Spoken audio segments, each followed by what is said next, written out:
வணக்கம். பரபரப்பு மீடியா செய்திகளுக்காக நான் நிரோஷன். இஸ்லாமிய இயக்கப்படைகள் ஆட்சியை கவிழ்த்ததால் ஈரான் தனது நட்பு நாடான சிரியாவை கைவிட்டது என்று நியூயார்க் டைம்ஸ் வெளியிட்ட பிரத்யேக ஆய்வில் தெரிவித்துள்ளது. நியூயார்க் டைம்ஸின் பார்வைக்கு கிடைத்த ஈரானிய இஸ்லாமிய புரட்சிகர காவலர் படை IRGCயின் உள்ளக ஆவணம் ஒன்றின்படி சிரியாவின் நிலைமை நம்ப முடியாததாகவும் விசித்திரமாகவும் இருப்பதாக IRGC எழுதியுள்ளது.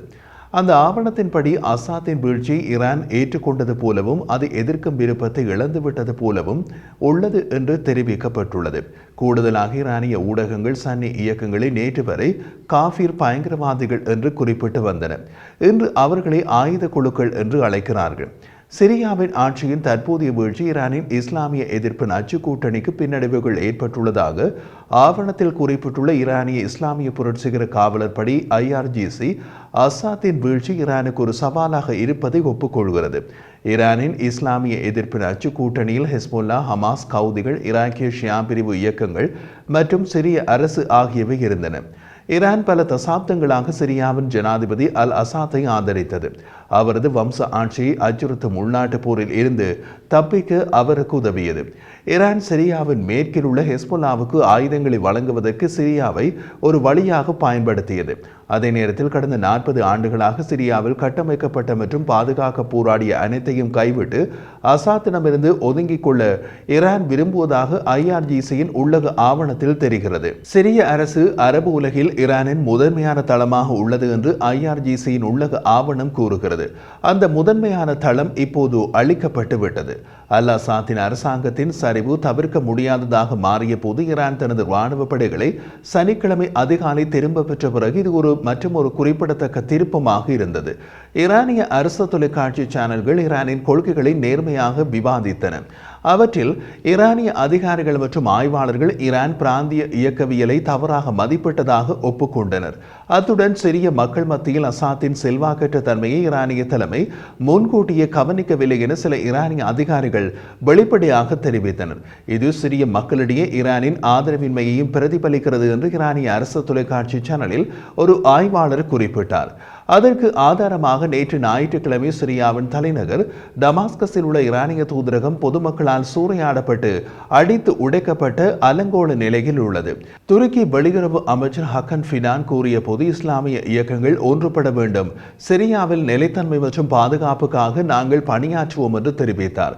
அவர் குறிப்பிடும் இயக்கங்கள் எல்லாமே இஸ்லாமின் சன்னி பிரிவு இயக்கங்கள், ஈரான் ஷியா பிரிவு நாடு.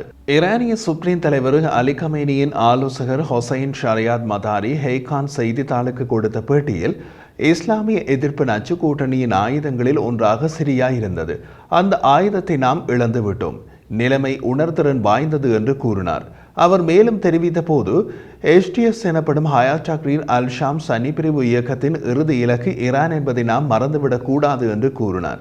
சிரியாவில் அசாத் அரசாங்கத்தை வீழ்த்திய முக்கிய இயக்கம் HTS இயக்கம்தான்.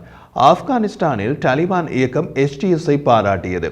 அவர்கள் வெளியிட்ட அறிக்கையில் சிரிய மக்களை விடுவித்ததற்காக HTS இயக்கத்தை ஆப்கானிஸ்தான் தாலிபான் இயக்கத்தின் தலைமை வாழ்த்துகிறது. சிரியாவில் மோதல் மற்றும் உறுதியற்ற தன்மைக்கு பங்களித்த முக்கிய காரணியான அசாத் மற்றும் அவரது கூட்டாளிகள் அகற்றப்பட்டனர். தலைநகர் டமாஸ்கஸ் ஹயாத் டக்ரீர் அல் ஷாம் தலைமையில் சிரிய மக்களின் கட்டுப்பாட்டின் கீழ் வந்துள்ளது. புரட்சியின் எஞ்சிய கட்டங்கள் அமைதியாக ஒருங்கிணைந்த மற்றும் நிலையான ஆட்சி முறையை நிறுவ திறம்பட நிர்வகிக்கப்படும் என்று நாங்கள் நம்புகிறோம் என்று குறிப்பிடப்பட்டுள்ளது. கத்தாரின் வெளியுறவு அமைச்சு சிரியாவில் ஏற்பட்டுள்ள முன்னேற்றங்களை ஆர்வத்துடன் பின்பற்றி வருவதாகவும் நாட்டின் ஒற்றுமையை காக்க அழைப்பும் விடுத்துள்ளது. சவுடி அதிகாரி ஒருவர் இப்பகுதியில் உள்ள அனைத்து தரப்புடனும் நாங்கள் துருக்கி ஊடாக தொடர்ந்து தொடர்பில் இருக்கிறோம் என்று தெரிவித்தார். சிரிய ஜனாதிபதி அல் அசாத் பதவி கவிழ்க்கப்பட்ட இந்த இக்கட்டான கட்டத்தில் சிரிய மக்கள் மற்றும் அவர்களின் விருப்பங்களுக்கு ஆதரவாக இருப்பதாக சவுடி அரேபியா நேற்று ஞாயிற்றுக்கிழமை கூறியது. சிரிய மக்களின் விருப்பங்களுக்கு ஜொர்டான் மதிப்பளிப்பதாக மன்னர் அப்துல்லா கூறினார்.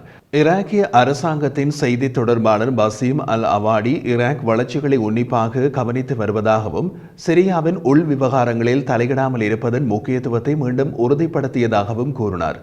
அமெரிக்க ஜனாதிபதி ஜோ பைடன் அசாத்தின் வீழ்ச்சி நீதியின் அடிப்படை செயல் என்று குறிப்பிட்டார். தற்போதைய நிச்சயமற்ற சூழ்நிலையிலும் சிரியா ஒரு சிறந்த நாட்டை கட்டியெழுப்புவதற்கான வரலாற்று வாய்ப்பை மீண்டும் பெற்றுள்ளது என்றும் அவர் தெரிவித்தார். இறுதி வரை சிரியாவின் அண்டை நாடுகளான ஜோர்டான், லெபனான், ஈராக் மற்றும் இஸ்ரேலுக்கு அமெரிக்கா ஆதரவளிக்கும் என்று ஜனாதிபதி கூறினார். அமெரிக்க ராஜாங்க செயலாளர் ஆண்டனி பிளிங்கன் அசாத்தின் ஆட்சியின் வீழ்ச்சி பொதுமக்கள் நம்பிக்கைக்கு ஒரு காரணத்தை அளித்தது என்று கூறினார். அவர் மேலும் தெரிவித்த போது 2011ஆம் ஆண்டிலிருந்து அசாத் ஆட்சி நம்பகமான அரசியல் செயல்பாட்டில் ஈடுபட மறுத்தது. ரஷ்யா மற்றும் ஈரானின் மிருகத்தனமான ஆதரவை நம்பியிருப்பது தவிர்க்க முடியாமல் அதன் சொந்த சரிவுக்கு இட்டுச் சென்றது. அசாத்தின் ஆட்சியின் அனைத்து அட்டூழியங்களுக்கும் பொறுப்பு கூறும் முயற்சிகளுக்கு அமெரிக்கா ஆதரவளிக்கும் என்று அவர் கூறினார். அமெரிக்க ஜனாதிபதியாக தேர்ந்தெடுக்கப்பட்ட டொனால்ட் ட்ரம்ப் சிரிய ஆட்சியின் வீழ்ச்சியினை பாராட்டினார். அத்துடன் அவர் ரஷ்யாவையும் ஈரானையும் தங்கள் முக்கிய கூட்டாளியை இழந்ததற்காக கேலி செய்தார். ட்ரம்ப் மேலும் குறிப்பிட்ட போது அசாத் போய்விட்டார், அவர் தனது நாட்டை விட்டு வெளியேறியுள்ளார். அவரது பாதுகாவலரான புட்டின் தலைமையிலான ரஷ்யா அவரது ஆட்சியை பாதுகாப்பதில் ஆர்வம் காட்டவில்லை. ரஷ்யாவும் ஈரானும் இப்போது பலவீனமான நிலையில் உள்ளன.